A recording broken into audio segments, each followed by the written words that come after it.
గౌరవ ఎస్పీ గారు గౌరవవందనం స్వీకరించడానికి బయలుదేరుతా ఉన్నారు. పరేడ్ గ్రౌండ్లో జరుగుతున్నటువంటి 76వ గణతంత్ర దినోత్సవం సందర్భంగా గౌరవ సెకండ్ కంటెంట్కి చూసుకుంటా జరగాలి. ఆర్ఎస్ఐ రాజీవ్ గారు కమాండర్ గారు ఉన్నారు. వేదిక మీదకి రావాల్సిందిగా గౌరవ కలెక్టర్ గారిని ఎస్పీ గారిని సాధారణంగా ఆహ్వానం పలుకుతా ఉన్నాం.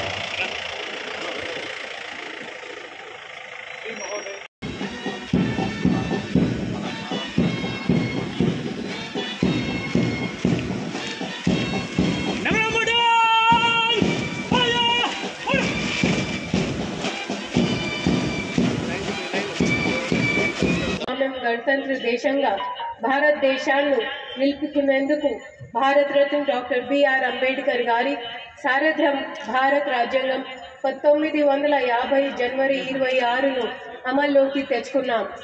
భారతదేశ స్వాతంత్ర్యం కోసం పోరాటం సాగించిన అమరవీరులకు, భారత రాజ్యాంగం రూపొందించిన రాజ్యాంగవేత్తలకు ఈ సందర్భంగా నా జోహార్ అర్పిస్తున్నాను.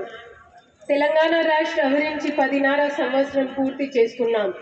రాష్ట్ర ప్రజలు బంగారు భవిష్యత్తు కోరుకు అనేక సంక్షేమ పథకాలు, అభివృద్ధి కార్యక్రమాలను చేపట్టి తెలంగాణ రాష్ట్రాన్ని దేశంలో ప్రథమ స్థానాల్లో చేరుకోవాలని రాష్ట్ర ప్రభుత్వం కృషి చేస్తున్నది. ఈ సందర్భంగా జిల్లాలో అమలు చేస్తున్న సంక్షేమ పథకాలు, అభివృద్ధి కార్యక్రమాలు